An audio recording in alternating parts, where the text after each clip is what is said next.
حدثنا موسى بن اسماعيل قال حدثنا جرير بن حازم قال حدثنا ابو رجاء عن سمرة بن جندب قال كان النبي صلى الله عليه وسلم اذا صلى صلاة اقبل علينا بوجهه. حضرت سمرہ بن جندب کہتے ہیں کہ حضور صلی اللہ علیہ وسلم جب نماز پڑھا چکتے تھے تو پھر ہماری طرف اپنے چہرے سے متوجہ ہوتے. اقبلہ متوجہ ہوتے، علینا ہماری طرف، بوجہہ اپنے چہرے کے ساتھ. حدثنا عبد الله بن مسلمة عن مالك عن صالح بن كيسان عن عبيد الله بن عبد الله بن عتبة بن مسعود عن زيد بن خالد الجهني أنه قال صلى لنا النبي صلى الله عليه وسلم صلاة الصبح بالحديبية. آپ صلی اللہ علیہ وسلم نے ہمیں حدیبیہ کے مقام پر صبح کی نماز پڑھائی. على اثر سماء، اثر سماء آسمان کے بعد، یعنی آسمان کے آثار پر. مراد یہ ہے کہ آسمان برس چکا تھا، بارش برس چکی تھی، یعنی بارش برسنے کے بعد مراد ہے یہاں اثر سما سے. کانت من اللیلۃ، جو رات کو برس چکا تھا، یعنی رات کو بارش ہو چکی تھی تو اس رات کے بعد جو صبح ہوئی اس میں آپ نے ہمیں فجر کی نماز پڑھائی. فلما انصرف، جب آپ نے منہ موڑا، اقبل علی الناس، تو آپ لوگوں کی طرف متوجہ ہوئے. فقالا، پھر فرمایا، هل تدرون ماذا قال ربکم، کیا تم جانتے ہو کہ تمہارے رب نے کیا کہا؟ قالوا اللہ ورسولہ اعلم، تو انہوں نے کہا اللہ اور اس کا رسول ہی زیادہ جانتا ہے. قال اصبح من عبادی مؤمن بی وکافر، اللہ تعالیٰ فرماتے ہیں کہ صبح کی میرے بندوں میں سے کسی نے ایمان کی حالت میں مومن بن کر، وکافر اور کافر بن کر، یعنی کوئی مومن اٹھا کوئی کافر ہو کے اٹھا. وہ کیسے؟ فاما من قال، تو وہ شخص جس نے کہا مطرنا بفضل اللہ ورحمتہ، ہم پہ بارش برسائی گئی اللہ کے فضل اور رحمت کی وجہ سے، یعنی اللہ کے فضل سے ہم پہ بارش ہوئی. فذلک مؤمن بی، ایسا کہنے والا مومن ہے میرے ساتھ، یعنی مومن ہے. اور کافر بالکوكب، ایسا شخص کافر ہے ستاروں کا، یعنی ستاروں کی رحمت نہیں سمجھتا، یہ ستاروں کو سبب نہیں سمجھتا بلکہ اللہ کی رحمت کو سبب سمجھتا ہے. وَأَمَّا مَنْ قَالَ بِنَوْءٍ كَذَا، اور جہاں تک اس شخص کا تعلق ہے جس نے یہ کہا کہ فلاں ستارے کی وجہ سے بارش برسی، کذا و کذا، فلاں اور فلاں، فَذَلِكَ كَافِرٌ بِي وَمُؤْمِنٌ بِالْكَوْكَبِ، ایسا شخص میرے ساتھ کفر کرنے والا ہے اور ستارے پر ایمان لانے والا ہے. لہٰذا جب کبھی بارش برسے تو اسے اللہ کی رحمت سے منسوب کرنا چاہیے یا اللہ کی مشیت اور مرضی کے ساتھ. یہ نہیں کہنا چاہیے کہ فلاں ستارے بارش کا سبب بنے ہیں یا فلاں لہریں اور فلاں ہوائیں اور فلاں چیزیں. نہیں، اصل مرضی اللہ تعالیٰ ہی کی ہے اور اسی کے حکم سے سب کچھ ہوتا ہے. اس سے پہلے ایک دفعہ شرک کی مثال پہ بھی آپ کو یہ بات میں نے سمجھائی تھی کہ مثلاً اگر کسی کی رات گھر میں چور آئے اور کتا بھونک پڑا اور چور چلے گئے تو صبح اٹھ کر انسان دوسروں کو یہ نہ بتائے، ایسا نہ کہے کہ اگر کتا نہ ہوتا تو چوری ہو جاتی، بلکہ یہ کہنا چاہیے کہ اللہ کے فضل سے چوری نہیں ہوئی اور اللہ تعالیٰ نے ایسا سبب پیدا کیا کہ کتا جو ہے بھونک پڑا، ورنہ بعض اوقات کتا بھی سویا رہتا ہے، وہ بھی نہیں اٹھتا. حدثنا عبد الله سمع يزيد قال اخبرنا حمید عن انس قال اخر النبي صلی اللہ علیہ وسلم الصلاة ذات لیلۃ، کہ نبی صلی اللہ علیہ وسلم نے ایک رات نماز میں تاخیر کیے. کب تک؟ الی شطر اللیل، نصف رات تک. ثم خرج علینا، پھر ہمارے پاس تشریف لائے. فلما صلی، پھر جب نماز پڑھا چکے، اقبل علینا بوجہہ، متوجہ ہوئے ہماری طرف اپنے چہرے کے ساتھ. فقال، تو آپ نے فرمایا، ان الناس قد صلوا، کہ لوگ نماز پڑھ چکے، ورقدوا، اور سو چکے، وانکم لن تزالوا فی صلاۃ، اور یقیناً تم مسلسل نماز ہی کی حالت میں رہے، منتظرتم الصلاۃ، جب تک تم نماز کے انتظار کرتے رہے. باب مکث الامام فی مصلاہ، باب مکث ٹھہرے رہنا الامام امام کا، فی مصلاہ اپنے مصلی کی جگہ پر یا نماز پڑھنے ہی کی جگہ پر، بعد السلام، سلام کے بعد، یعنی سلام پھیرنے کے بعد اگر ایک امام اپنی ہی جگہ بیٹھا رہتا ہے اور بعد میں اسی جگہ نفل پڑھ لیتا ہے تو ایسا کرنے کی اس کو اجازت ہے. یعنی جگہ سے آگے پیچھے ہو جانا اچھا ہے کہ مختلف جگہوں پر انسان سجدہ دے، ساری جگہیں جو ہے انسان کے حق میں گواہی دے گی، لیکن اگر ایسا ہو کہ انسان اسی جگہ دوبارہ نماز پڑھ رہا ہے تو اس میں گناہ کی بات نہیں ہے. وقال لنا آدم حدثنا شعبۃ عن ایوب عن نافع قال کان ابن عمر یصلی فی مکانہ الذی صلی فیہ، کہ ابن عمر جو تھے اسی جگہ پر نماز پڑھ لیتے جس میں انہوں نے نماز پڑھائی ہوتی تھی، فریضۃً، فریضہ، یا پڑھی ہوتی تھی فرض، یعنی جہاں فرض نماز پڑھی ہوتی تھی اس کے بعد سنت نفل بھی وہیں ادا کر لیا کرتے تھے. ایسا کرنے میں کوئی گناہ کی بات نہیں. وفعلہ القاسم، اور قاسم بن محمد نے بھی ایسا ہی کیا. وَيُذْكَرُ عَنْ أَبِي هُرَيْرَةَ، اور حضرت ابو ہریرہ سے روایت ہے، رفعہ، انہوں نے اس کو مرفوعاً روایت کیا، یعنی ابو ہریرہ نے رفع کیا، مراد یہ کہ حضور صلی اللہ علیہ وسلم سے روایت کی. لا يتطوع الامام فی مکانہ، کہ امام جو ہے اپنی ہی جگہ پر نفل نماز نہ پڑھے. ولم یصح، اور یہ روایت جو ہے وہ صحیح کے درجے کو نہیں پہنچتی، یعنی امام بخاری کی شرائط پر پوری نہیں اترتی. اس لیے امام بخاری کا جو اپنا خیال ہے یا اپنا ان کا اجتہاد ہے وہ کس پر ہے؟ ابن عمر کے عمل پر. اور ابو ہریرہ کی مرفوعاً روایت ان کے نزدیک صحیح نہیں، لہذا اگر کوئی شخص اسی جگہ پہ فرض کے بعد نفل پڑھ لیتا ہے تو اس کے لیے اس کا جواز موجود ہے. حدثنا ابو الولید قال حدثنا ابراہیم بن سعد قال حدثنا الزہری عن ہند بنت الحارث عن ام سلمۃ ان النبی صلی اللہ علیہ وسلم کان اذا سلم یمکث فی مکانہ. حضرت ام سلمہ سے روایت ہے کہ نبی صلی اللہ علیہ وسلم جب سلام پھیر لیتے، یعنی فرض نماز کا سلام مراد ہے، یمکث فی مکانہ، تو ٹھہرے رہتے اپنی ہی جگہ پر، یسیراً تھوڑی دیر کے لیے. قال ابن شہاب زہری کہتے ہیں فنرا، تو ہم سمجھتے، واللہ عالم، اللہ جانتا بہتر، لکی ینفذ من ینصرف من النساء، کہ جو عورتیں سلام پھیر چکی ہیں وہ چلی جائیں. یعنی امام زہری نے اس کے بارے میں اپنی رائے کیا ظاہر کی کہ آپ صلی اللہ علیہ وسلم فرض نماز کے بعد اگر اپنی ہی جگہ پر بیٹھے رہتے تو اس کا مطلب یہ ہوتا کہ آپ عورتوں کے جانے کا انتظار کر رہے ہیں، کیونکہ آپ عموماً اپنے جو نفل وغیرہ تھے وہ گھر میں پڑھا کرتے تھے جا کر. وقال ابن ابی مریم اخبرنا نافع بن یزید قال حدثنی جعفر بن ربیعہ ان ابن شہاب كتب الیہ، ابن شہاب زہری نے ان کو لکھا، قال حدثتنی ہند بنت الحارث الفراسیہ، مجھے بیان کیا ہند بنت الحارث نے. اب یہ امام زہری کی کوئی رشتہ دار نہیں ہے، ایک غیر عورت ہے، انہیں حدیث بتا رہی ہیں، جس سے پتہ چلتا ہے کہ علم کے لیے ایسا انٹریکشن جو ہے منع نہیں ہے. ان ام سلمۃ، وہ ہند جو ہے وہ ام سلمہ سے روایت کرتی ہیں، زوج نبی صلی اللہ علیہ وسلم، جو حضور صلی اللہ علیہ وسلم کی اہلیہ ہیں. وکانت من صواحباتها، اور ہند ان کی صحبت میں رہتی تھی، یعنی ان کے ساتھ رہنے والیوں میں سے تھی. اس سے کیا پتہ چلتا ہے کہ ازواج مطہرات نے حضور صلی اللہ علیہ وسلم کی وفات کے بعد لوگوں کو تعلیم دی، اور ان کے ہاں بھی علم کی مجلسیں اس طرح ہوتی تھی کہ بہت سی خواتین ایک جگہ جمع رہتی. کیونکہ یہاں آپ دیکھیں نا، کانت من صواحباتها، وہ ان کی ساتھیوں میں سے تھی، ساتھ رہنے والی عورتوں میں سے تھی. اور ساتھ رہنے کا اور مقصد کیا تھا سوائے اس کے کہ وہ تعلیم کے لیے کچھ سیکھیں اور آگے دوسروں کو سکھائیں. قالت، وہ کہتی ہیں، کون کہتی ہیں؟ ام سلمہ کہتی ہیں کہ کانا یسلم، آپ صلی اللہ علیہ وسلم سلام پھیرتے، فینصرف النساء، عورتیں چلی جاتی، فیدخلن بیوتہن، اپنے گھروں میں داخل ہو جاتی، من قبل ان ینصرف رسول اللہ صلی اللہ علیہ وسلم، اس سے پہلے کہ حضور صلی اللہ علیہ وسلم سلام پھیر کے اپنی جگہ سے اٹھتے، یعنی اتنا ٹائم آپ دیتے تھے کہ عورتیں سہولت کے ساتھ چلی جائیں. وقال ابن وہب عن یونس عن ابن شہاب اخبرتنی ہند الفراسیہ وقال عثمان بن عمر اخبرنا یونس عن الزہری حدثتنی ہند القرشیہ وقال الزبیدی اخبرنی الزہری ان ہند بنت الحارث القرشیہ اخبرته وكانت تحت معبد ابن المقدادی. زہری کہتے ہیں کہ انہیں ہند بنت الحارث القرشیہ نے بتایا اور وہ معبد بن مقداد کی بیوی تھی. وهو حلیف بنی زہرہ، اور وہ بنی زہرہ کے حلیف تھے. وکانت تدخل علی ازواج النبی صلی اللہ علیہ وسلم، اور وہ حضور صلی اللہ علیہ وسلم کے ازواج کے پاس جایا کرتی تھی. کون جاتی تھی؟ یہی. وقال شعیب عن الزہری حدثتنی ہند القرشیہ وقال ابن ابی عتیق عن الزہری عن ہند الفراسیہ وقال اللیث حدثنی یحیی بن سعید حدثہ ابن شہاب عن امرأۃ من قریش حدثته عن النبی صلی اللہ علیہ وسلم. ابن شہاب کہتے ہیں کہ انہوں نے قریش کی ایک عورت سے یہ بات سنی جنہوں نے حضور صلی اللہ علیہ وسلم سے یہ بات سنی تھی. یہ صرف ایک ہی حدیث کی بہت ساری سندوں کا ذکر ہے تاکہ تقویت ہو سکے اس بات کی. باب من صلی بالناس فذکر حاجتا فتخطاہم، من جو کوئی صلی بالناس لوگوں کو نماز پڑھائے یعنی امام، فذکر حاجتا پھر اس کو کوئی بات یاد آ جائے، فتخطاہم تو ان کو پھلانگتا ہوا، ان کے بیچ میں سے چیرتا ہوا ان کی صفوں کو باہر نکل جائے، تو کیا اس کی اجازت ہے؟ یعنی مثلاً اگر ایک شخص آگے سے اٹھ کے پیچھے جانا چاہتا ہے جبکہ باقی سب لوگ جو ہیں وہ صفوں میں بیٹھے ہوئے ہیں، تو کیا ان کی گردنیں پھلانگ کے جا سکتا ہے وہ؟ حدثنا محمد بن عبید قال حدثنا عیسی بن یونس عن عمر بن سعید قال اخبرنی ابن ابی ملیکۃ عن عقبۃ قال صلیت وراء النبی صلی اللہ علیہ وسلم بالمدینۃ. عقبہ سے روایت ہے، کہتے ہیں کہ میں نے نماز پڑھی حضور صلی اللہ علیہ وسلم کے پیچھے مدینہ میں. کون سی نماز؟ العصر، عصر کی نماز.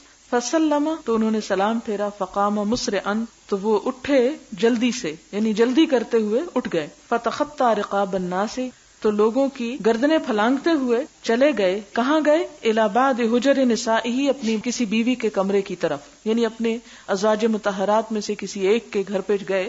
ففزع الناس من سرعته لوگ گھبرا گئے آپ کی اس جلدی سے کہ آپ اچانک نماز پڑھاتے ہی سلام پھیرتے ہی عموماً بیٹھتے ہیں لیکن بیٹھے نہیں، تیزی سے صفوں کو کراس کر کے گھر چلے گئے ہیں، ہوا کیا؟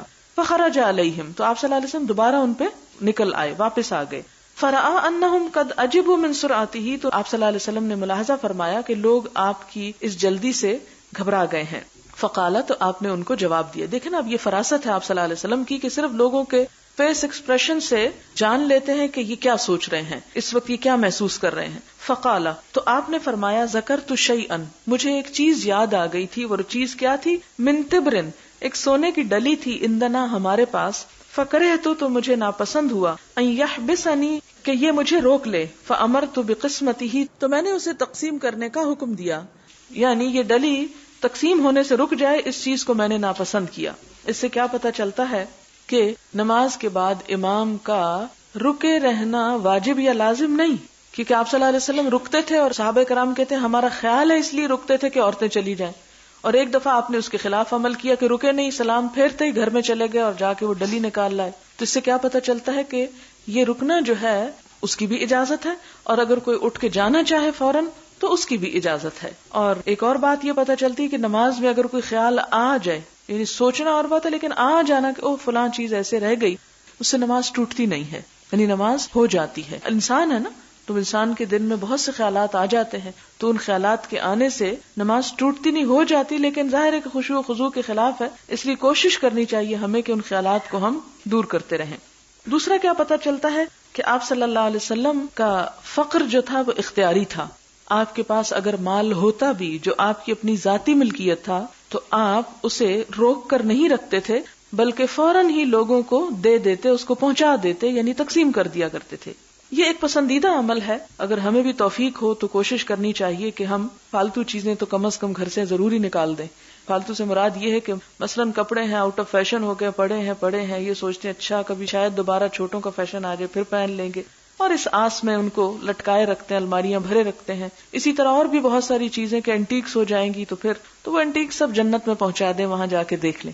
مجھے کبھی یہ خیال آئے نا کہ یہ ذرا اس کو پرانی یادگار رکھ لیتے، میں کہتی کہ میں نے کو ہمیشہ جینا کہ یادگاریں رکھتی پھر رہی ہوں، کیونکہ بعض اوقات یہ ہوتا ہے کہ مجھے یاد ہے کہ ذاتی باتیں یہاں کرنی تو نہیں چاہیے، کہ مجھے پرندوں کا بڑا شوق تھا، تو طوطا ایک دفعہ میرا مر گیا تو میں نے اس کے پر کو سنبھال کے رکھا کہ میں نے اسے ساری زندگی اپنے پاس رکھنا ہے، نشانی کے طور پر کہ میرا طوطا مر گیا تھا۔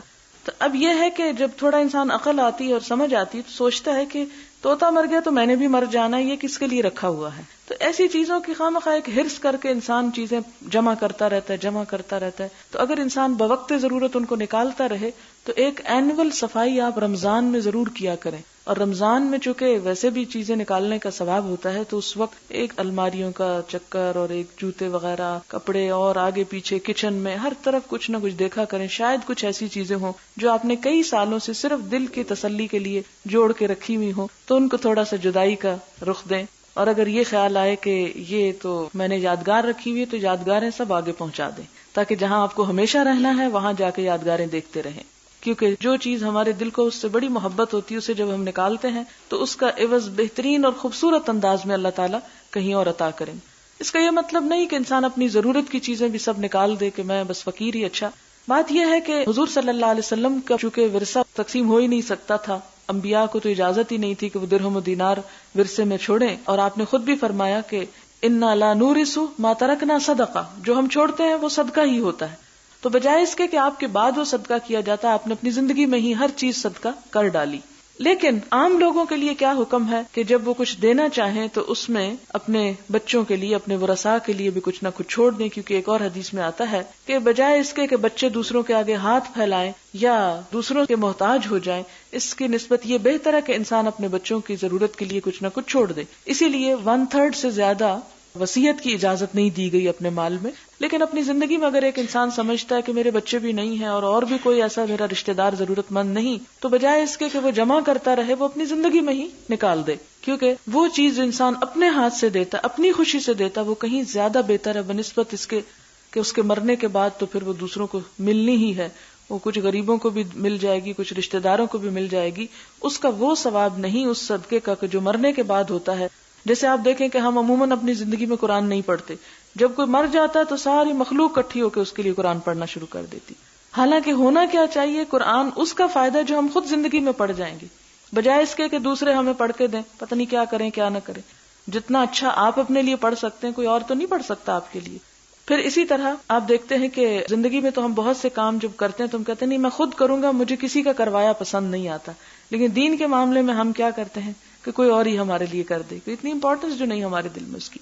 تو اسی طرح جو مال وغیرہ ہے اور جو صدقہ خیرات ہے تو ہم اس کو اس لیے نہ ٹال کے رکھیں کہ اچھا دوسرے ہمارے حصے کا کر دیں، کہ پتہ نہیں وہ کرتے بھی ہیں یا نہیں کرتے، اور اس میں ہو سکتا ہے کہ وہ چیزیں کر دیں جو ردی ہیں اور جو آپ کرنا چاہتے ہیں وہ نہ کریں. تو وہ اپنے ہاتھ سے دیا ہوا ایک لقمہ بھی کہیں زیادہ افضل ہے بنسبت اس کے کہ آپ کے مرنے کے بعد مجبوراً آپ کے مال میں سے کوئی نکال کے دے.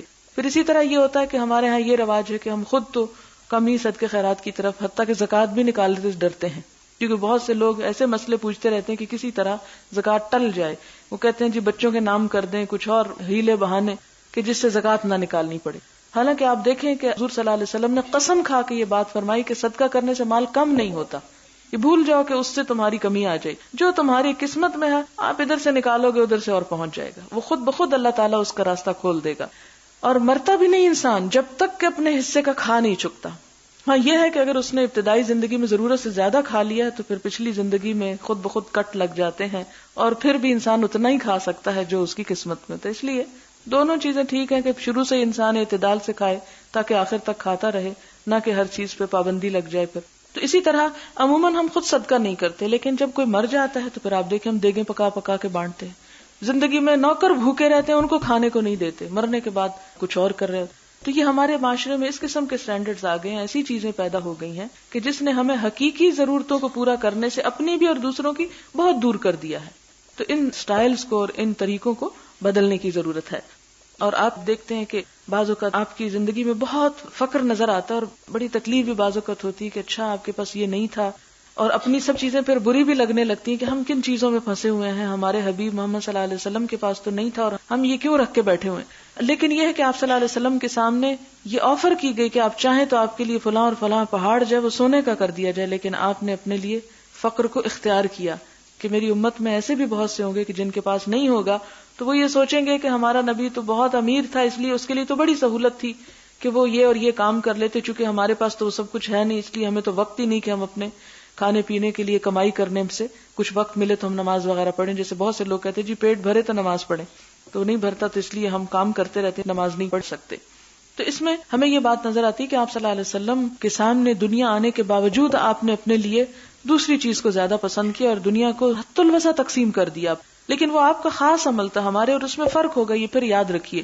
اسی طرح یہ بات بھی یاد رکھنے کی ہے اور قابل غور ہے کہ اب آپ دیکھیں کہ اس وقت آپ کو معلوم ہوگا کہ مدینہ کے پہاڑوں میں، یہ میں نے خبر کہیں پڑھی تھی کہ اتنا سونا ہے، اتنا سونا دریافت ہوا ہے کہ اگر سعودی عرب کا سارا تیل بھی ختم ہو جائے تو بھی وہ اتنی دولت، اتنی ویلتھ موجود ہے کہ اس سب سے بھی کہیں زیادہ بڑھ کر ہے. تو مجھے وہ جب پڑھتی ہوں کہ آپ کے سامنے وہ سونا پیش کیا گیا، آپ نے اپنے لیے نہیں دوسروں کے لیے پسند کیا، تو مجھے یہ بات یاد آ جاتی ہے کہ اب وہ کانیں اگر سونے کی وہاں پر موجود ہیں اور ان کو انکشاف ہو رہا ہے تو یہ اللہ تعالیٰ کا پیش کرنا صرف ایسا ہی نہیں تھا بلکہ اس میں بھی ایک حقیقت تھی، اور آپ نے اپنے لیے نہیں اپنی بعد کی امت کے لیے، اس دور کے ہم جیسے گئے گزرے لوگوں کے لیے باعث اٹریکشن وہ چیزیں رکھ دی.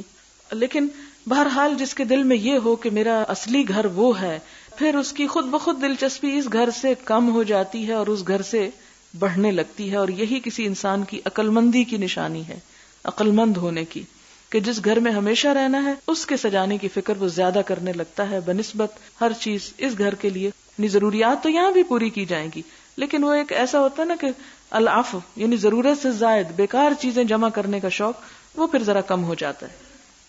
باب الانفتال والانصراف عن الیمین والشمال. انفتال اور انصراف ہم مانا ہی ہے کہ دائیں یا بائیں طرف پھر بیٹھنا، یعنی نماز پڑھنے کے بعد دائیں یا بائیں طرف پھر کے بیٹھ جانا یا لوٹ کے بیٹھ جانا، یہ درست ہے.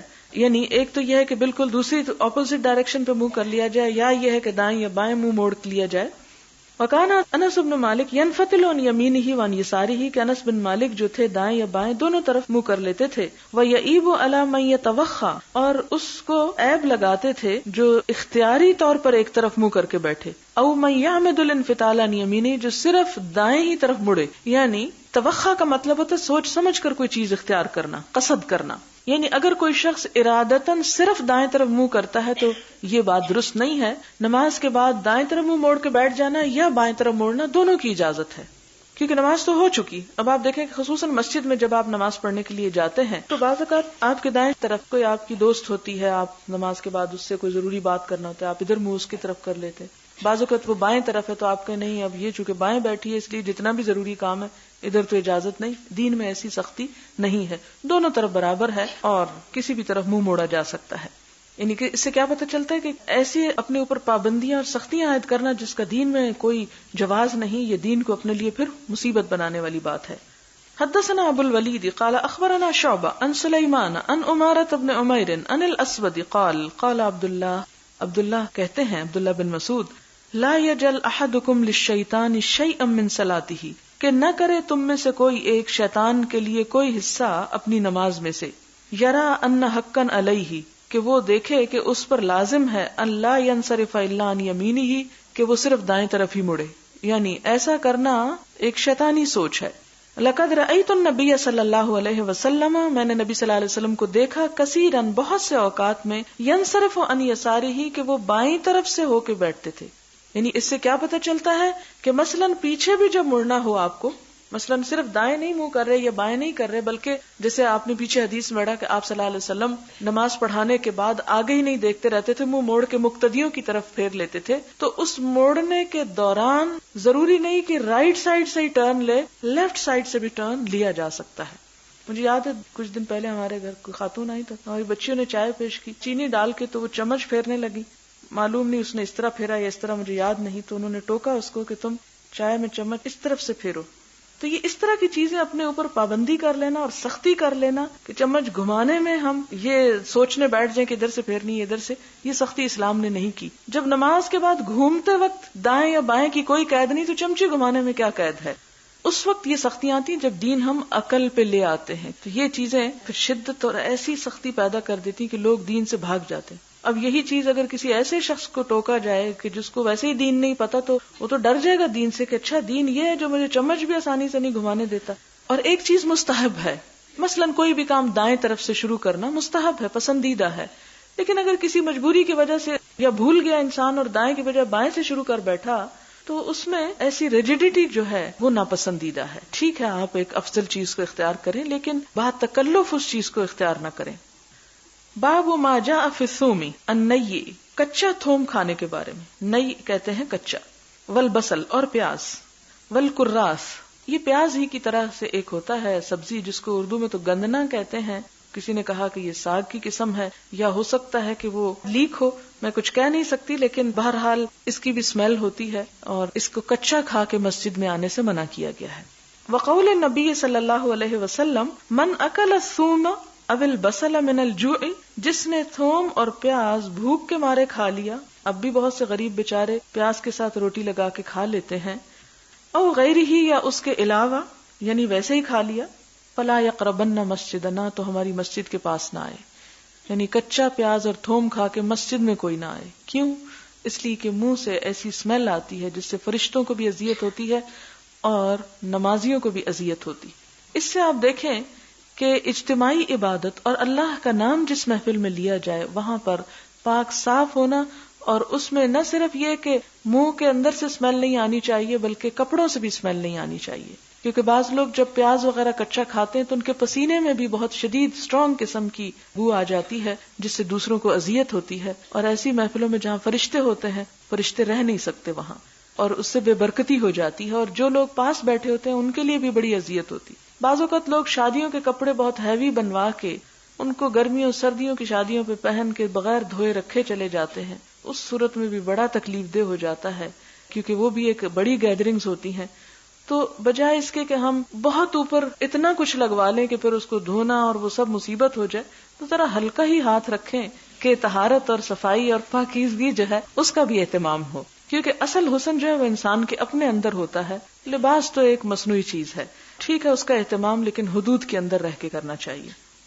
حدثنا مسدد قال حدثنا يحيى عن عبيد الله قال حدثني نافع عن ابن عمر رضي الله عنهما ان النبي صلى الله عليه وسلم قال في غزوة خيبر کہ حضور صلی اللہ علیہ وسلم نے غزوہ خیبر میں فرمایا من اکل من هذه الشجرة کہ جس نے اس درخت سے کھایا یعنی الثوم یعنی تھوم فلا يقربن مسجدنا تو ایسا شخص ہماری مسجد میں نہ آئے. اور مسجد میں نہ آنا رحمت سے دور رہنا ہے، تو رحمت سے دور رہنے کی بجائے ایسے کام سے دور رہنا چاہیے جو ہمیں رحمت سے دور کر دے. حدثنا عبید اللہ بن محمد قال حدثنا ابو عاصم قال اخبرنا ابن جریج قال اخبرني عطاء قال سمعت جابر بن عبد الله قال قال النبي صلی اللہ علیہ وسلم من اکل من هذه الشجرة يريد الثوم فلا يغشانا في مسجدنا کہ جو اس تھوم میں سے کچھ کھائے تو وہ ہماری مسجد میں نہ آئے. یغشا کا مطلب ڈھانپنا، یعنی وہ نہ آئے کہ وہ آ کے جگہ مل کے بیٹھ جائے اور لوگوں کو اذیت دیتا رہے. قلت ما یعنی بہ، میں نے پوچھا آپ کا کیا مطلب تھا؟ قال ما اراہ یعنی الا نیئہ، کہ میرے خیال میں آپ صلی اللہ علیہ وسلم کا مطلب تھا کہ کچا تھوم، کیونکہ پکنے کے بعد اس میں وہ اسٹرانگ اسمیل نہیں رہتی. وقال مخلد ابن یزید ان ابن جریج الا نتنہ، نتن کہتے ہیں بدبو کو، یعنی آپ کی مراد تھی کہ ایسی حالت میں تھوم نہ کھایا جائے کہ جس کے بعد منہ سے اسمیل آتی ہو، یا کھانے کے بعد اگر انسان اوپر سے کوئی ایسی چیز کھا لیتا ہے جس سے اس کی اسمیل ختم ہو جائے تو پھر کوئی حرج نہیں. وقال احمد بن صالح عن ابن وهب اتي ببدر قال ابن وهب یعنی طبقا فيه خضرات، کہ آپ کے سامنے ایک تھال لایا گیا. بدر کا معنی تھال ہے. بدر اصل میں کہتے ہیں نا گول بڑے چاند کو، تو وہ جو گول سینی ہوتی ہے یا گول تھال ہوتا ہے اس کو بھی بدر کہا جاتا ہے. قال ابن وهب یعنی طبقن یعنی بڑا تھال، فیہ خضرات جس میں سبزیاں ہوں یعنی ہری سبزیاں، خضر کہتے ہیں ہری سبزی کو، یعنی مراد ہے کچی سبزی. ولم یذکر اللیث وابو صفوان عن یونس قصۃ القدر فلا ادری هو من قول الزہری او فی الحدیث. یہاں پر قدر کا لفظ ہے، قدر کا مطلب ہوتا ہے ہنڈیا. اس میں کہا یہ جا رہا ہے کہ لیث اور ابو سفیان نے یونس سے ہانڈی کا قصہ نہیں بیان کیا. امام بخاری نے یا سعید یا ابن وہب نے کہا میں نہیں جانتا کہ یہ زہری کا کلام ہے یا حدیث میں داخل ہے، یعنی یہ جو آخری بات کی گئی. حدثنا سعید بن عفیر قال حدثنا ابن وهب عن یونس عن ابن شہاب زعم عطاء ان جابر بن عبد الله زعم ان النبي صلی اللہ علیہ وسلم قال، آپ صلی اللہ علیہ وسلم نے فرمایا من اکل ثوما او بصلا، جس نے تھوم یا پیاز کھایا، فلیعتزلنا، اسے چاہیے کہ ہم سے الگ رہے، او فلیعتزل مسجدنا، یا ہماری مسجد سے الگ رہے، او لیقعد فی بیتی، اور چاہیے گھر میں بیٹھ جائے. وان النبی صلی اللہ علیہ وسلم اتی بقدر فیہ خضرات، کہ نبی صلی اللہ علیہ وسلم کے پاس ایک ہنڈیا لائی گئی جس میں سبزیاں تھیں. من بقول، بقل کہتے ہیں ساگ کی قسم جو ہوتی ہے، بقلہا و قصائہا جو قرآن میں بھی آتا ہے. فوجد لہا ریحا، تو آپ نے ان سبزیوں میں ایک سمیل پائی، ریح ہوا جس میں بدبو ہو. فسأل، تو آپ نے پوچھا. فاخبر بما فیہا من البقول، تو آپ کو بتایا گیا جو بھی اس میں سبزیاں تھیں. فقال، تو آپ نے فرمایا قربوها الى بعض اصحابہ کان معہ، تو آپ نے فرمایا کہ اس کو فلاں فلاں صحابی کو جو آپ کے ساتھ تھے اس کو دے دو، یعنی ان کے پاس کر دو، یعنی آپ نے خود نہیں کھایا. فلما رآہ کرہ اکلہا، پھر جب آپ نے دیکھا کہ وہ بھی اس کو کھانا ناپسند کر رہے ہیں، قال، آپ نے فرمایا کل کھا لو، فانی اناجی من لا تناجی، کیونکہ میں تو اس سے سرگوشیاں کرتا ہوں جس سے تم سرگوشی نہیں کرتے، یعنی میرا اور تمہارا معاملہ مختلف ہے.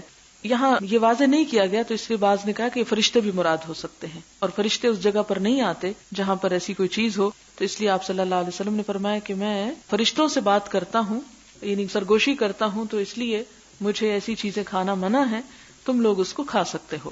کہا جاتا ہے کہ یہ اس وقت کا واقعہ ہے کہ جب آپ حضرت ایوب انصاری کے گھر میں تشریف فرما تھے اور ان کے کھانے میں لہسن تھا، تو آپ نے یہ بتانے کے لیے کہ یہ کھانا حرام نہیں ہے، اس لیے آپ نے کسی اور کو کہا تم کھا لو، تاکہ اگر آپ اسے نہ کھاتے اور کسی صحابی کو بھی کھانے نہ دیتے تو جس سے کیا پتہ چلتا کہ یہ کھانا ہی منع ہے. تو ترکاریوں میں سے، سبزیوں میں سے کوئی چیز ایسی نہیں کہ جو کھانی منع ہو. وقال احمد بن صالح بعد حدیث یونس عن ابن شہاب وهو يثبت قول یونس. حدثنا ابو معمر قال حدثنا عبد الوارث عن عبد العزيز قال سأل رجل انسا، ایک شخص نے حضرت انس سے پوچھا، ما سمعت نبی اللہ صلی اللہ علیہ وسلم فی الصوم، تھوم کے بارے میں حضور صلی اللہ علیہ وسلم نے کیا فرمایا تھا؟ فقال قال النبی صلی اللہ علیہ وسلم، آپ نے فرمایا تھا من اکل من هذه الشجرہ، جس نے اس درخت سے کھایا، فلا یقربنا او لا یصلین معنا، تو وہ ہمارے قریب نہ آئے یا ہمارے ساتھ نہ نماز پڑھے.